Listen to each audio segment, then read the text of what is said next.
देखो, इस कंस्ट्रक्शन को करने से पहले मैं आइसोसलीस ट्रायंगल का एक इम्पॉर्टेंट कॉन्सेप्ट आपको रिवाइज करवा देता हूँ, क्योंकि वो हम इसमें यूज़ करेंगे इसको बनाने के लिए। देखो, आइसोसलीस ट्रायंगल क्या होती है? जिसकी दो साइड्स आपस में बराबर हो। ठीक है, तो ये साइड जैसे ये मान लो ए, ये बी और ये सी है, और ए बी और ए सी आपस में बराबर है, तो ये आइसोसलीस ट्रायंगल बन गई। ठीक है, अब अगर मैं ए से यहाँ पे एक परपेंडिकुलर ड्रॉ करूँ, तो ये जो परपेंडिकुलर है ये सामने वाली साइड को बाइसेक्ट करता है, यानी कि ये अगर डी हो तो बी डी और डी सी आपस में बराबर होते हैं।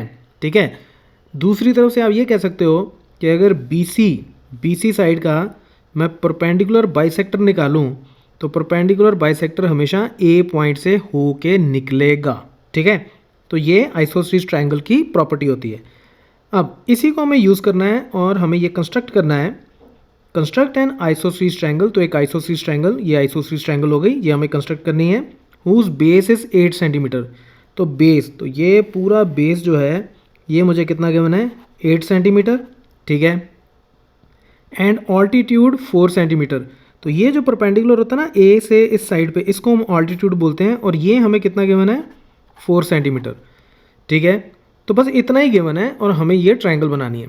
तो ये साइड हमें पता नहीं ए सी, ये पता नहीं ए बी, तो कितना आसान है देखो फिर भी बनाना, कि बी सी साइड, स्केल से मैं बी सी साइड पहले ड्रॉ करूँगा 8 सेंटीमीटर, लेकिन एक साइड जब हम ड्रॉ कर लेते हैं ना, तो उसके बाद फिर स्केल यूज़ करके हम डी पॉइंट नहीं फाइंड आउट करते और प्रोट्रैक्टर यूज़ करके हम 90 डिग्री का एंगल नहीं बनाते, उसके बाद हम कंपस यूज़ करते हैं।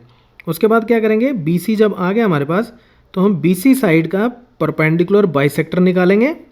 परपेंडिकुलर बाइसेक्टर से हमें डी पॉइंट मिलेगा, और वहाँ से फिर हम 4 सेंटीमीटर की कंपस खोल के यहाँ पे एक आर्क लगाएंगे और हमें ए पॉइंट मिल जाएगा।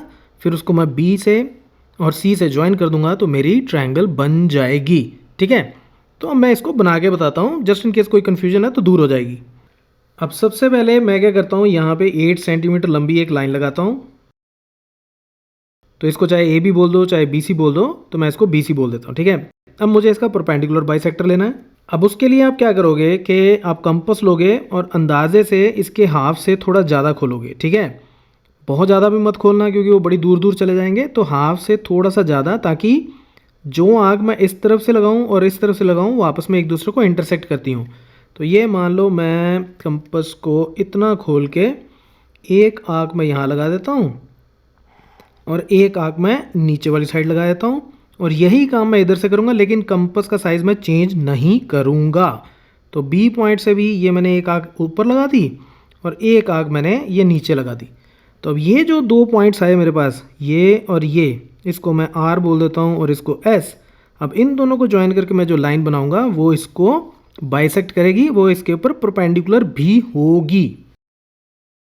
और देखो, बेहतर यही होता है कि इस लाइन को आप थोड़ा सा लंबा बना लो। ठीक है, अब मुझे क्या करना है, इस पे 4 सेंटीमीटर का आल्टीट्यूड काटना है। तो यहाँ से लेके ये डी पॉइंट से लेके मुझे यहाँ पे एक आर्क लगानी है जो 4 सेंटीमीटर की हो। देखो, एक बात मैं बताता हूँ कि बी सी साइड, ये साइड जो 8 सेंटीमीटर की थी, ये मैंने स्केल से ड्रॉ की। उसके बाद मुझे कुछ भी डायरेक्ट स्केल से नहीं ड्रॉ करना। ठीक है, उसके बाद हमें कंपास ही यूज़ करनी होती है। तो अब ये मेरा स्केल हो गया और इसके ऊपर मैं 4 सेंटीमीटर मेजर कर लेता हूँ। तो ये 4 सेंटीमीटर ये मैं यहाँ पे रख के इसको यहाँ एक कट लगाऊंगा, तो ये मेरा ए पॉइंट हो जाएगा। और अब ए को बी से और ए को सी से ज्वाइन करूँगा, तो मेरी आइसोसलीस ट्रायंगल मुझे मिल जाएगी। और अब अगर आप चाहो तो इसको चेक करके भी देख सकते हो। ये देखो, ये कितनी लेंथ बनी इसकी, अप्रॉक्सीमेटली 5.6 सेंटीमीटर।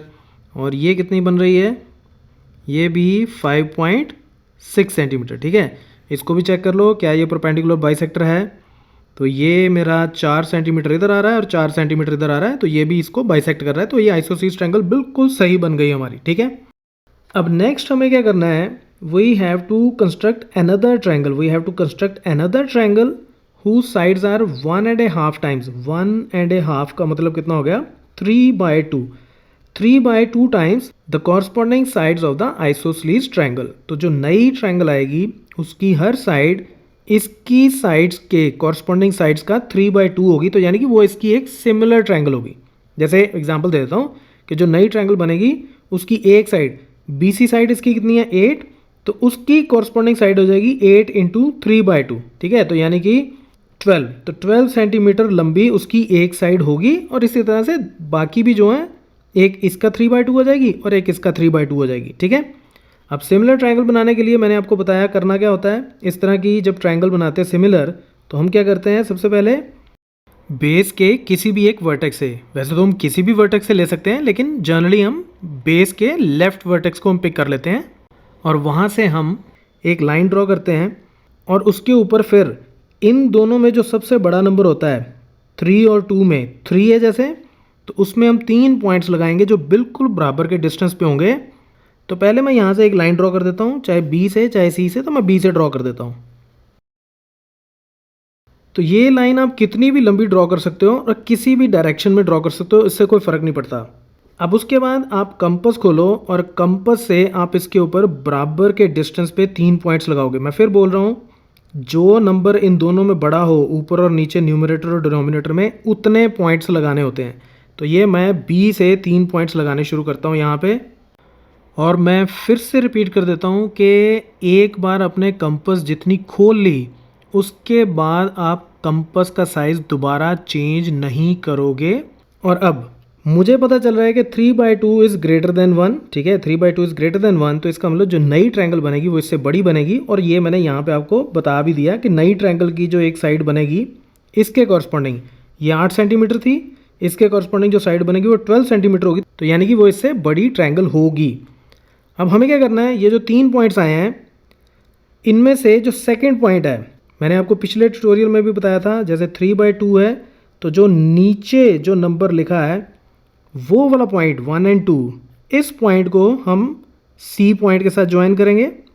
अगर ये 2/3 होता तो फिर मैं थर्ड पॉइंट को इसके साथ ज्वाइन करता, ठीक है। तो अब मैं सेकंड पॉइंट को इसके साथ ज्वाइन करूंगा, तो पहले मैं ज्वाइन कर देता हूँ।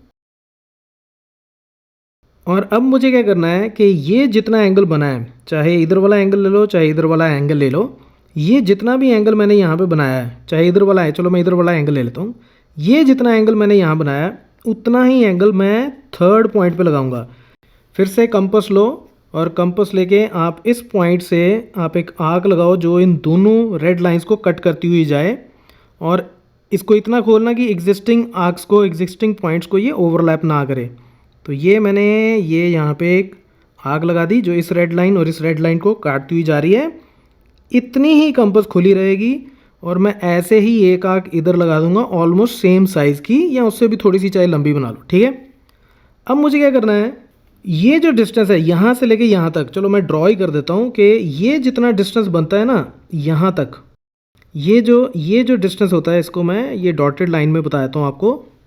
अब मुझे कंपास को इतना खोलना है, ठीक है, अब मुझे कंपास को इतना खोलना है, तो ये मुझे बता देगा कि एंगल कितना है एक्चुअली। तो इसको आप ऐसे एक कट लगा के भी देख सकते हो कि ये यहाँ से निकल भी रहा है कि नहीं इनके पॉइंट ऑफ इंटरसेक्शन से। और कंपास को इतना ही खुला रहने देंगे और यहाँ से भी हम इतना ही एक कट यहाँ पे लगाएंगे, ठीक है। तो ये जो 2 पॉइंट्स आए थे मेरे पास, यहाँ से मैंने जितनी कंपास खोल के यहाँ कट लगाया उतना ही यहाँ से मैंने यहाँ कट लगा दिया। और अब इसको मैं इसके साथ ज्वाइन करता हूँ। इस पॉइंट को मैं E बोल देता हूँ और इसको बोल देता हूँ F। तो E और F को मैं ज्वाइन करके एक्सटेंड करूँगा और इधर से मैं BC को एक्सटेंड करूँगा और मैं देखूँगा ये आपस में कहाँ मिलते हैं। तो ये इसको जहाँ पे कट कर रहा है इसको मैं G पॉइंट बोल देता हूँ। तो BG की अगर आप लेंथ देखोगे तो मुझे 12 सेंटीमीटर मिल जाएगी। तो ये मैं चेक करके देख लेता हूँ। तो ये BG मेरा 12 सेंटीमीटर हो गया, ठीक है। और अब मुझे क्या करना है, जितना एंगल ये है इतना ही एंगल यहाँ ड्रॉ करना है जैसे मैंने यहाँ कंस्ट्रक्ट किया था। तो फिर से कंपास खोलो, कितनी भी खोलो, एक आर्क मैं यहाँ से इन दोनों रेड लाइंस पे लगा रहा हूँ और बिना कंपास चेंज किए ऐसे ही एक आर्क मैं G पॉइंट से लगा देता हूँ, ठीक है, क्योंकि मुझे ट्रायंगल बनानी है। एक साइड तो मिल चुकी है BG, अब मुझे यहाँ पे एक साइड चाहिए और फिर इस साइड को मैं एक्सटेंड कर दूंगा। और फिर से वही बात कि आप कंपास का साइज़ अब कितना करोगे, जितना ये एंगल है यहाँ तक, ठीक है। तो ये मैं इसको मेजर कर लूँ एक बार। और अब आप यहाँ से एक आर्क यहाँ लगाओगे और इतनी ही आर्क आप यहाँ से इधर लगाओगे और फिर जी और इस पॉइंट, इसको मैं एच पॉइंट बोल देता हूँ, इन दोनों को ज्वाइन करता हूँ, इधर से ए बी को एक्सटेंड कर देता हूँ।